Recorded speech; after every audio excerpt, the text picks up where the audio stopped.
Hi, coming to the last video in developmental disturbances of tongue. So this is the final video in developmental disturbances of tongue. Also do check out all the other oral-pathology videos and all the other videos which we have posted in the channel. Do subscribe to the channel and support. So coming to the last video in tongue developmental disturbance, the last topic is lingual thyroid nodule. So as usual what we do is, first we try to understand the pathology from the name. So here it is lingual thyroid nodule. So you can see there is a nodular mass and it is also related to the tongue because lingual relates to tongue, thyroid to thyroid gland. So there is a mass of tissue which is both related to thyroid and tongue. To understand this condition more better, we have to know a short knowledge about embryological development of thyroid gland and tongue. So just giving you a brief, your tongue and thyroid gland both will develop around 3rd to 4th week of intrauterine life.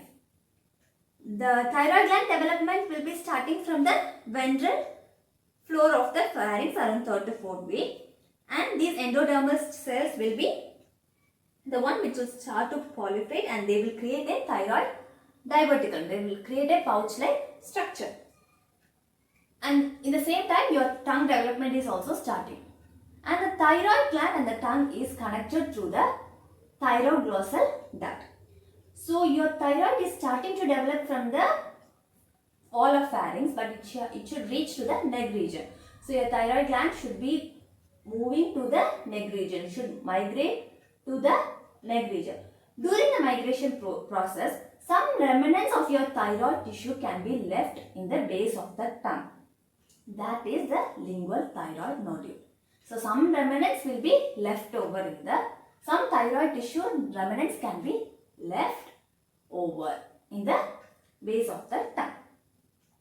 So your thyroid gland to reach to the neck, it will be around 7th week of intrauterine life. Now later the thyroglossal duct is gonna degenerate and the thyroglossal duct is the one which will be the later foramen cecum. So the one line which can represent this lingual thyroid nodule is, it's a condition, it's an anomalous condition in which follicles of thyroid tissue are found in the substance of tongue. During migration, some thyroid tissues are found in the posterior part of the tongue. This is the one line which can describe the whole pathology. Now coming to the etiology of the condition. So the first reason is there is functional insufficiency of the chief thyroid gland. Some studies have shown that in some patients with this lesion, they may not even have a proper thyroid gland. They can be missing a proper thyroid gland due to some insufficiency, functional insufficiency during development of the main thyroid gland. You will be finding a lingual thyroid nodule.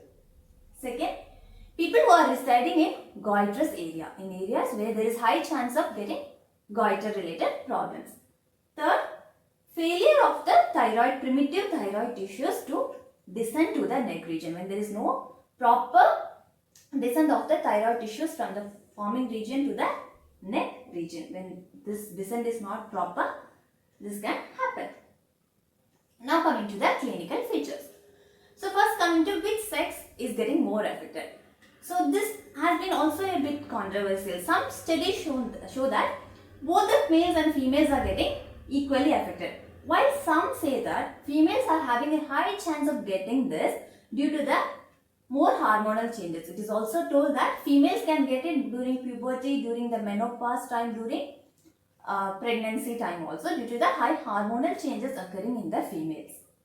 Whereas most of the studies show that both the genders can be equally affected. Now, when you say which age is going to get affected, it can occur in any age. It has been reported cases where they have occurred very early in life, during puberty, during adolescence. Even there are cases which have occurred about 7th decade of life. Very old age also this can occur. This has been found out. Now, what is it clinically is? It's a nodular mass which is near the base of the tongue. The size of the mass may vary, but mostly it is about 2 to centimeter in diameter. When it is 2 to 3 centimeter, it's a quite large size. Now, where is it located? It is near the base of the tongue, and it is also so posterior, which is close to foramen cecum.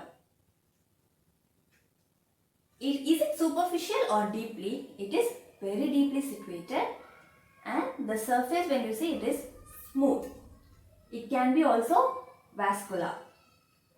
Most of the time your lingual thyroid nodule can remain asymptomatic, but in situations where it turns symptomatic, the patients will experience some symptoms. There are first, dysphagia. They have difficulty in swallowing. Dysphonia. Then there can be voice changes. There can be hoarseness in the voice. There can be some voice changes. Then dyspnea. There can be breathing difficulty. They may face severe uncomfortability in the breathing. Next, hemorrhage and also pain. They can feel in the throat region. They may be a feeling of tightness or feeling of fullness in the throat region. Now coming to the histologic pictures. So in the histology you will see the normal thyroid tissues. The thyroid tissues you can see. But in some cases you can see these nodules will have colloid degeneration, which we see in the goiter. These colloid degenerations also we can see in some cases. Now coming to the treatment. Actually, treatment, if you are going for surgical excision, it should be done very, very careful in case of handling your lingual thyroid nodule. First, a proper physical examination should be done to know whether the patient has a proper thyroid gland already functioning. Some cases only these lingual thyroid nodule can be present and the patient may not have a proper thyroid gland. So first, a proper physical examination should be done. In some cases, you can go for skin scan with radioactive iodine I-131 to determine whether there is a normal thyroid gland or not. So, this can be done priorly to have a strong confirmation. In some cases also, there have been reported that patients has undergone thyroid hormone therapy and this has subsided. Before surgical excision, they may have tried thyroid hormone therapy and this nodule has suppressed the growth. But most of the cases, if they need, due to the severe symptomatic, due to the severe symptoms, due to the severity, they can go for surgical excision. So this is all about the lingual thyroid nodule. I hope you have understood the topic. Do subscribe to the channel and support. See you again in another topic in another video. Thank you.